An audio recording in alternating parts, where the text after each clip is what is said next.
नमस्कार दोस्तों, आप सबका स्वागत है दिल के झरोखे से। आज लेजेंडरी एक्टर हमारे धर्मेंद्र जी हमारे बीच नहीं रहे, तो आइए कुछ पुराने किस्से, कहानियाँ ताज़ा करते हैं। दोस्तों, शायद ही आपको पता होगा, धर्मेंद्र जी की पहली ऑडिशन में उनके पास ढंग के कपड़े भी नहीं थे।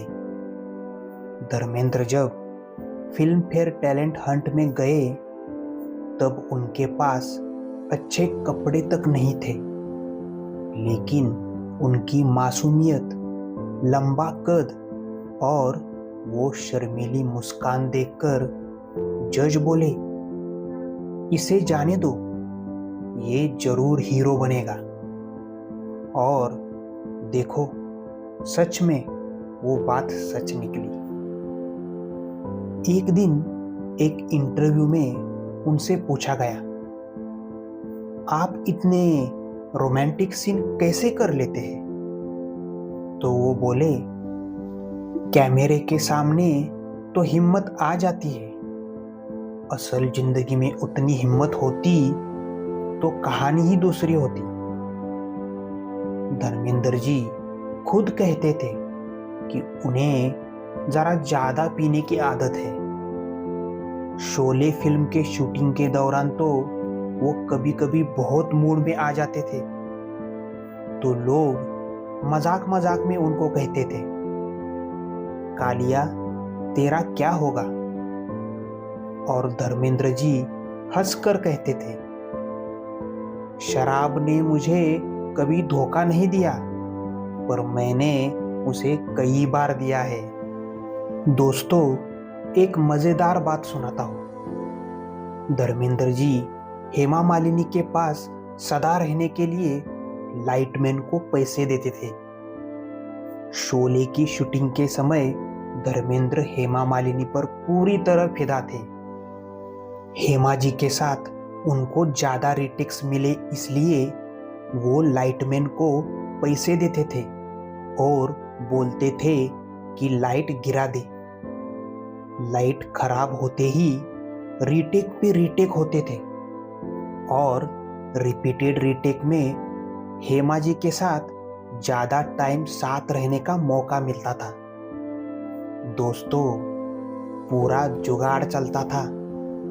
दोस्तों, सच बोलूं तो धर्मेंद्र तो सुपर फ्रेंडली आदमी थे।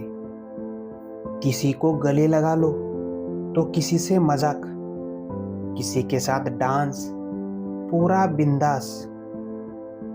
एक दिन शोले में एक जूनियर आर्टिस्ट को सच में डरा दिया था। एक एक्शन सीन में धर्मेंद्र इतना असली वाला ट्रांसफॉर्म हो गए कि पास खड़ा एक आर्टिस्ट सच में ही डरकर नीचे घुटनों पर बैठ गया। धर्मेंद्र बोले, अरे भाई, फिल्म है, इंडिया पाकिस्तान मैच नहीं। एक बार क्या हुआ, शूटिंग के दौरान उनको पता चला कि एक स्पॉट बॉय की बेटी की शादी है और उसके घर की हालत बहुत ही कमजोर है। धर्मेंद्र को पता चला तो वो बोले, परेशान मत हो, बेटी मेरी भी है। उन्होंने शादी के सारे खर्चे उठाए, कपड़े, खाने, हॉल, सब कुछ। वो अपने फैंस को कभी भी खाली हाथ नहीं लौटने देते थे। धर्मेंद्र के बंगले के बाहर जो भी फैंस आते थे वो ज्यादातर पंजाब से आने वाले मिडिल क्लास के लोग होते थे। धर्मेंद्र सिर्फ फोटो ही नहीं देते थे, बल्कि अक्सर फ्रूट्स, पानी या चाय खुद भिजवाते थे। एक दिन एक बुजुर्ग महिला ने बताया, हमें लगा कि 1 मिनट के लिए आएगा, लेकिन धर्मेंद्र ने 20 मिनट बैठकर बात की। ऐसा स्टार कहीं नहीं मिलेगा। दोस्तों, एक बार क्या हुआ, आउटडोर शूट चल रहा था।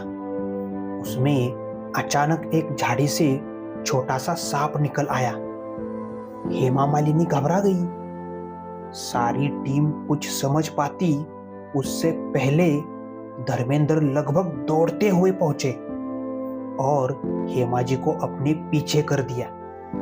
हेमा ने बाद में कहा था, उस पर लगा कि ये आदमी सिर्फ हीरो नहीं, सच में प्रोटेक्ट करने वाला इंसान है। धर्मेंद्र जी हेमा जी की मां को मनाने के लिए घंटों बाहर बैठते थे। हेमा जी की मां जया चक्रवर्ती धर्मेंद्र को शुरू में बिल्कुल ही पसंद नहीं करती थी, पर धर्मेंद्र हार मानने वाले इंसान नहीं थे।